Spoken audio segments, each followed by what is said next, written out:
Hey everyone, welcome back to the Scotch Malt Whisky Society of America. I'm Ben. I'm Tom. And we are celebrating the Islay Festival with two very exciting whiskeys, both to represent two facets of the Islay style. The first one is this Distillery 10 rare release called Smugglers Spoils, 10-year-old whiskey aged in sherry casks predominantly. Really speaks to the bold, assertive, I think, style of Islay, heavily peat smoked.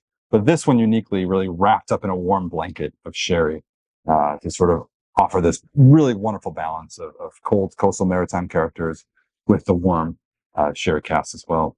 In the northeast of Islay, where this distillery is located, you have kind of a lighter style of peat, lighter style or a less intense style of whiskey. Yeah.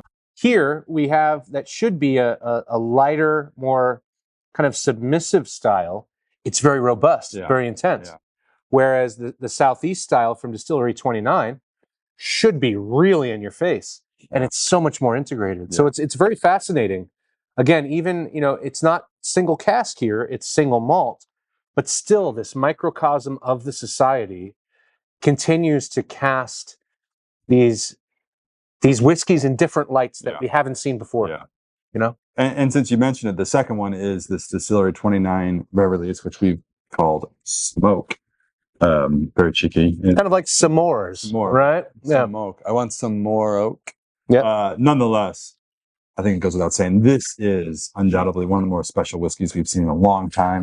A 25-year-old Islay whiskey matured in a combination of refilled bourbon casks along with first fill STR sherry barriques. So you have this wonderful, I think, symphony of flavors that come from the combination of bourbon wood and sherry and a heavily peated spirit that's been aged for 25 years.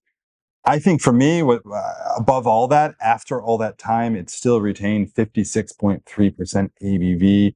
The experience of whiskey like this, so old and decadent and old school, I think, in presentation, while still retaining the intensity and liveliness of an Islay whiskey at that strength, is really, really profound experience to have. For me, I think it's an easy contender for whiskey of the year.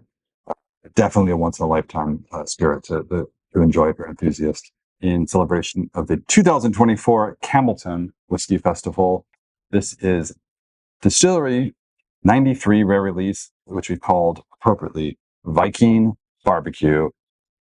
There's I think the region is synonymous with, in addition to, I think, all the characteristics you described with the whiskey, there's like this medicinal funk, or almost like a very industrial note.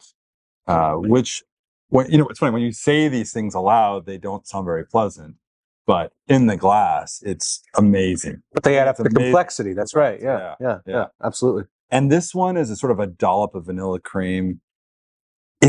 I get some salinity, some maritime notes, maybe a bit of seaweed, but it's on the warmer side. And they're peating to I think they're what they consider heavily peated is about 30 parts per million, which is on the fairly low end of Islay.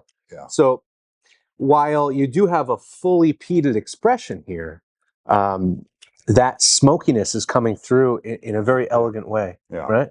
But you still have this duality of the cold coastal notes, and I think that just the thought of grilling fish with this warmth of the sort of baked brioche bread, and buttered and that core of vanilla, of green apple, of pear, it's all there. Yeah, special stuff. To Campbeltown. To Campbeltown. Slàinte. Slàinte.